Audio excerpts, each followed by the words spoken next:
Welcome to the Virginia Hospital and Healthcare Association's Patients Come First podcast series. Episodes are available on vhha.com and on popular podcast hosting apps, including Apple Podcast, Amazon, Spotify, and many others. We're a member of the Virginia Audio Collective and the World Podcast Network. Episodes also air Sundays at 9 a.m. on 100.5 FM, 92.7 FM, and 820 a.m. across Central Virginia, and 1650 a.m. in Hampton Roads.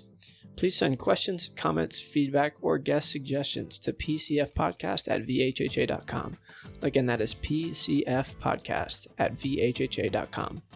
Today, we're pleased to be joined by Sarah Hale, a hospice volunteer and bereavement coordinator with Ballad Health. She joins us today to discuss her work, Ballad Health's Camp Firefly initiative that helps children navigate grief and loss, and more. So, with that, Sarah, thanks for joining us. Welcome to the show. Thank you for having me. Return listeners will know, Sarah, that we generally like to start these conversations just by getting to know our guests a little bit better. I gather that you attended East Tennessee State University for undergrad and then earned a master's in organizational leadership from Trevecca Nazarene University just before you began your role at Ballad Health, which I think you started in like 2015 or so. But I could have that wrong, and I know those details are just very surface level. They just scratch the surface, I'm sure. So just go ahead and tell us a little bit more about your unique personal story and how it's brought you to this point. Yeah, so yes, that stuff was correct that you have.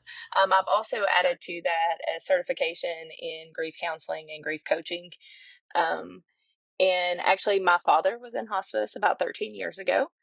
And through that process, I had some great hospice volunteers that really helped us to navigate those final days. And I really just wanted to somehow be involved in that.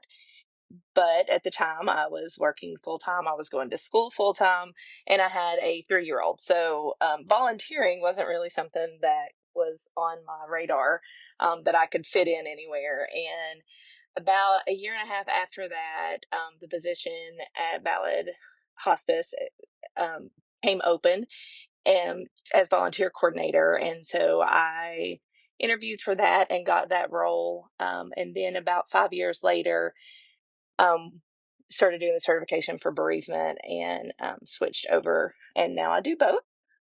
So I felt like that was just a way for me to be involved since volunteering wasn't a thing at the time. But thankfully I've been in this role. I've been with hospice for 10 years, but been in this specific role for about 5 years now. Very nice. So you said it was a personal experience that kind of opened your eyes to this world and this work, and that sort of pushed you in that direction? Yes. Yeah, that's cool. It's interesting that I feel like in healthcare especially, so often that's the case. Like, you know, you're going through some really challenging moment and some person working in a healthcare setting sets a really great example or gives you incredible care, and that sort of pushes you in that direction. I feel like we hear that a lot about the reason people started down this path. So that's really cool that was your experience. As just a baseline for chatting about Camp Firefly, I wonder if you could just fill us in a little bit on the role of a hospice volunteer and bereavement coordinator, the work you do, and how that fits into kind of the broader mission and service of Ballad Health and its hospitals. So with our hospice program, we provide volunteers to our patients and families. And so I oversee those volunteers. I train them. I keep their schedules, do all of those things. And then as far as the bereavement coordinator, we follow any family, any patient that we have in hospice, we follow the family for 13 months after the patient passes to provide bereavement support, grief support. And so I take care of all of those. And then we actually have some bereavement volunteers that help with that as well. That make some follow-up phone calls after those initial phone calls are made, just to check in, let people know we're thinking about them and that we're still here for them. That's really cool. It sounds like important and impactful work, you know, helping people go through that process, navigating grief and the loss, which also seems to be the goal of the Camp Firefly program. So let's get into that. It's a free one-day camp designed for children and teenagers who have experienced the death of a loved one. Can you just tell us a little bit more about the origin of it and, you know, its kind of evolution, and just fill us in on the program a little bit? Yeah, so it goes back several years, well before I was here, back before Wellmont and Mountain States merged into Ballad. Each hospice organization had a camp similar to what Camp Firefly is today. They were under different names and they were a little bit different programs. But when we became Ballad Hospice, we changed the name and we combined the camps and made it into Camp Firefly. But it goes back a good at least 15, 20 years, I think, on both sides for both programs until, again, until we became Ballad and then it became Camp Firefly. Nice. And just talk me through kind of what the day looks like, the programs that are offered for the kids who are participants, and how it's, supported those people through that time. So we provide camp for kids anywhere from pre-K through seniors in high school. And so they are split up in age divisions by grade, usually 2 grades, like so first and second, third and fourth. And then middle schoolers and high schoolers are kind of broken up depending on how many we have. And then their adults, their caregivers, or whether that be their parents, their guardians, whoever it may be, we have sessions for them as well. We encourage them to come and spend the day. So everybody starts out the day together, and we kind of do an introduction and get ready for the day. And we do a little activity to start the day, to talk about who they have lost and who we're focusing on for the day. And then they split up into their groups, and the adults go to the adult section for the morning sessions, and then the kids rotate around. If you've ever been to Warriors Path, we have all of Duck Island rented out, so we have all of the shelters, and so they transition. They do about 30 minutes at each section, and the sessions include art therapy, coping mechanisms, memories, how to share memories and to keep the memories alive of the person that they've lost. And then there's a game session that just to give them some fun and some time to relax. But there's also, we started a few years ago with that, doing a painting session, and it's kind of like a release. We have balloons filled with different colors, and they can pick their emotion based on that color and what goes with that. And we have big canvases that they can throw those paint balloons at. So it's also a release in a way, but it's also sharing that emotion. And we actually use those for different activities throughout the year, which are great. Is just a nice way to see, some kids are doing well that day, and their emotions are happy when they're thinking of their loved ones, and some of them are not. So it's a darker color. So it makes a beautiful palette of a canvas that we can share with people of showing the kids' emotions. Then when everybody comes back together for lunch, and then we have afternoon sessions, and we end the day with a memorial ceremony where the kids can take time to remember their loved one and come back together with the adults. Even if the adults don't stay for the session, we ask them to come for the memorial in the afternoon so that the kids can have them there for that. And then we end the day with ice cream to end it on an upbeat note and have them something happy to go home with. But they also get a buddy throughout the day. So we have a lot of college and high school kids that volunteer. They're trained, and they're just a buddy to the camper for the day. And so they go around. If there's a craft project, they help them with that.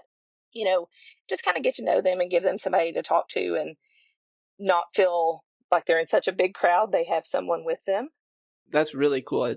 I love how comprehensive it is and the different types of stations you have. One thing that you said that stuck out to me, I think, is really a salient point is with the painting thing, and you don't know how kids are going to show up, or you don't know how anyone's going to show up that day. And, navigating grief is, I don't need to tell you this, such a complex and difficult process because it manifests differently for different people at different times. And so, like you said, someone might show up on top of the world that day, or happy that day, or devastated that day. And so I would imagine it's difficult for y'all to provide a program that meets everyone where they are when it's such a complex process to navigate. But it seems like y'all have done that by providing so many different types of activities. Is that something y'all took into consideration when you were designing the programming?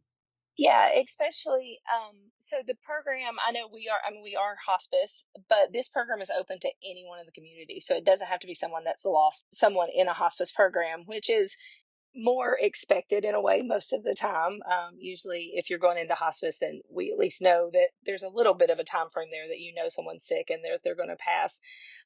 But we take everyone in from the community. So we've had a lot of children who have lost parents unexpectedly to suicide or overdose or car wrecks, just random things that were traumatic and quick and no one was prepared for. And so we have to take those things into consideration as well. So we really look at it as we try to find a way that all the kids can feel included and be able to share their story, even though it may not be the same as someone else sitting in their group with them. What we find at the end of the day is no matter who it is they lost, and whether it was expected or unexpected, the kids are so amazed that there's someone else that's going through the same thing that they're going through. That's what we hear over and over again is, I didn't realize there were other kids that were like me that were dealing with this and were sad or were hurting or didn't know what to do about it. And so that's the biggest thing that we find is that's so healing to them, just to know that they're not alone. Yeah, the community piece I know is massive. And also you send them home with ice cream or having had ice cream. So how can you go wrong with that? Yes, we want to make sure it's the memorial service is always an emotional piece. And we don't want to end it on a kind of lower note like that. So we always add something, a little bit of fun on the way home. Yeah, yeah. Ice cream definitely fits in that category. Well, that's such great perspective, and it sounds like such a cool program. And the buddies thing, like the mentorship is really cool. The community aspect of it's cool. Art therapy. I mean, all of it. It just sounds like a really, really well designed program that I know is impactful for a lot of people. It's also coming up. The timing of this episode is great. It's coming up Saturday, September the 27th, like you mentioned, at Warriors State Park.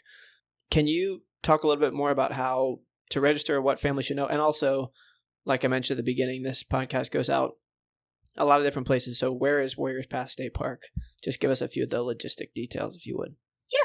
So, like you said, it's held at Warriors Path, which is in Kingsport, at 490 Hemlock Road. It's right off, if you come down 81, you can get there very quickly. Right off the Colonial Heights exit. So registration is available online. You can go to balladhealth.org and search Camp Firefly, or just search Camp Firefly Ballad Health, and it will pull up, and there's registration there for campers, for adults, and for volunteers.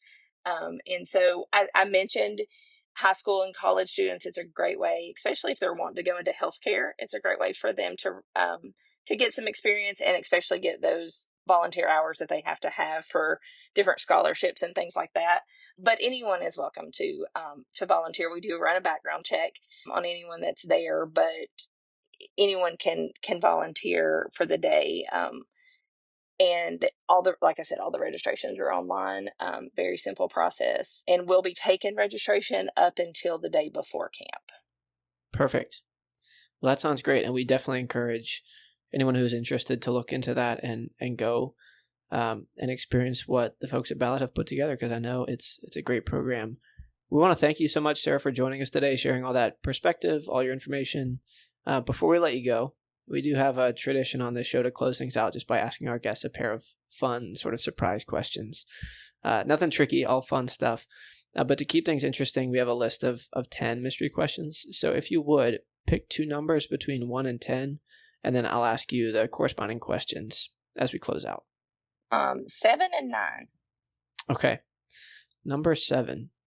What's one quality in others that you admire and try to embody? Oh, that's a good one. I think acceptance of everyone and not passing judgment on people and accepting people where they're at and for who they are. That's something I really strive to do, and I admire the people that don't think twice about it when they see someone that's different than them or in a different place than them. And that's something that I strive for. Yeah, totally agree. That's cool. Okay, number 9. If you could speak to your younger self, what would you tell them? This could be advice. This could be Anything? Um, Funny joke? I think if I could speak to I was actually telling someone this the other day. The funny thing is about what I do now is growing up until probably I was in my late 20s, I was absolutely terrified of death. Mm. It was something I didn't want to talk about. I didn't want to think about, to the point that like I didn't want to sleep on my back because I didn't want to sleep in a way that they would put you in a casket because it freaked me out that bad. And so I just think I find it comical that this is where I'm at after that was one of my biggest fears. Yeah. Life has a funny way of doing that to us, I feel like. So that's funny that you ended up here, but it sounds like you found the right career path, and you're doing really important work. So I love it. All's well that ends well, huh? Yes. Well, that is going to bring us to the close of another episode of the Virginia Hospital and Healthcare Association's Patients Come First podcast. If you liked what you heard, please make sure to leave us a 5-star review on Apple Podcasts and subscribe so you know when new episodes are released. Once again, we want to thank our guest, Sarah Hale, a hospice volunteer and bereavement coordinator at Ballot Health, for joining us today.